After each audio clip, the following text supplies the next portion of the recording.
Fala aí, galera do Ranking. A gente está aqui agora para fazer um comentário sobre toda essa questão ambiental que está muito aí nas notícias, no mundo todo, as queimadas lá na Amazônia.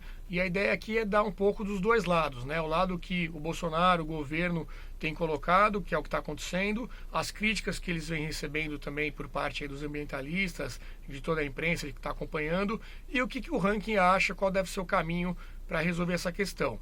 Ale, o que você tem a dizer aí sobre as declarações do Bolsonaro, o que ele tem afirmado sobre a causa desses incêndios e toda essa polêmica aí que está causando nos últimos dias?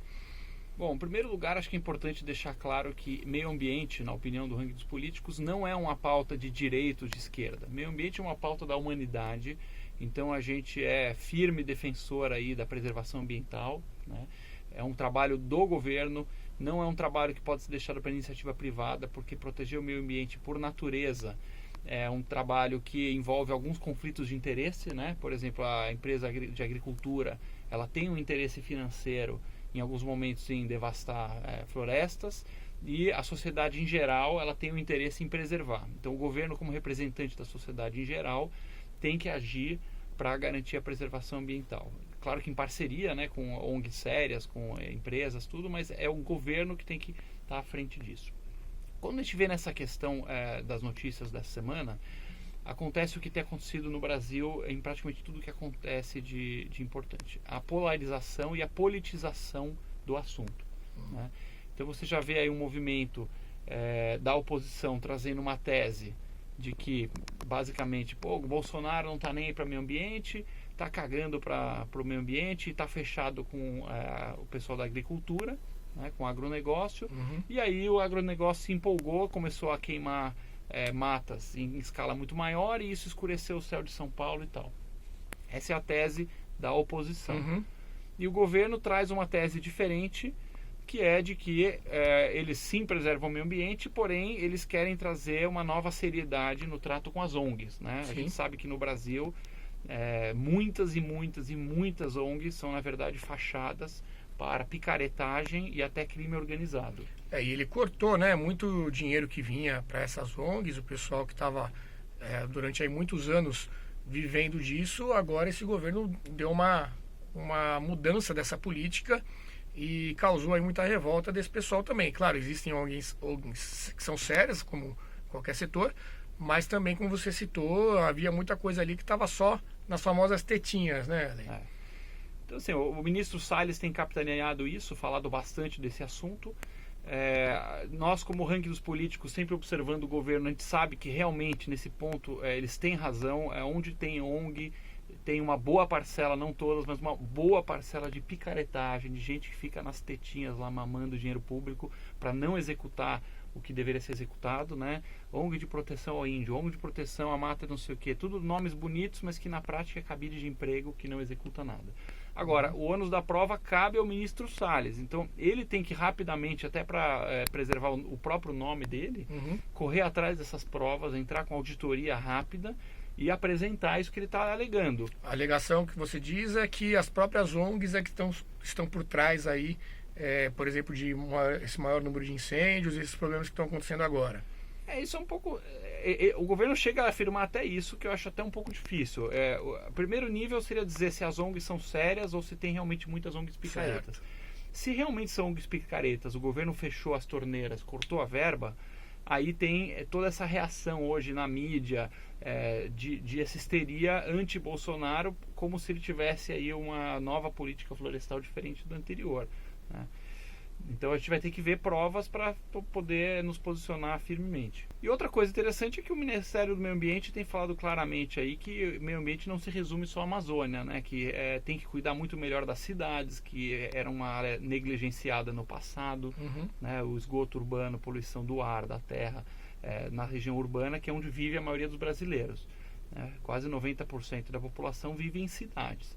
Então não adianta o meio ambiente ser aquele meio ambiente das antigas, que fica só preocupado com mata, etc., e não cuida de onde está a população.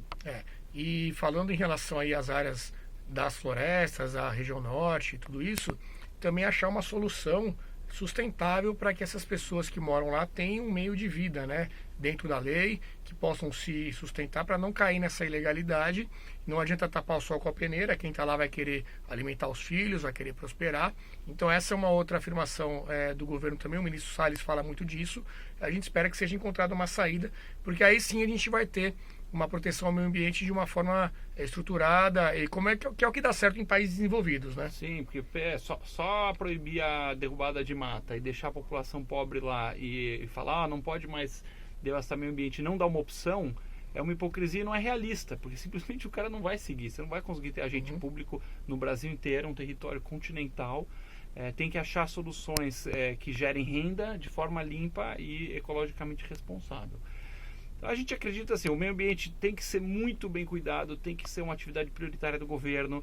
O governo tem que se posicionar de forma mais parceira dos países no exterior. O Código Brasileiro é bem rígido até em relação a isso. A questão aí de o que você tem que preservar, quais são as regras a seguir. A questão também é ver como é que isso se aplica à realidade e à fiscalização, né? E a retórica poderia melhorar muito também, porque não é construtivo um governo que fala por governo alemão, por exemplo, vocês devastaram suas matas aí, então não vem dar palpite aqui no Brasil, e vocês não queremos o dinheiro de vocês aqui para preservar a Amazônia. Isso não é construtivo, não é o que se espera, né? O governo deveria melhorar nesse ponto. Não é um argumento. Se o europeu devastou a mata dele 200 anos atrás e tá todo mundo que devastou já está morto, hoje são os tataranetos dos caras, não adianta falar, então vamos fazer a mesma merda aqui no Brasil, já que vocês fizeram no século XIX. Isso não cola, não é aderente. A gente acha que tem que ser uma postura mais parceira, né?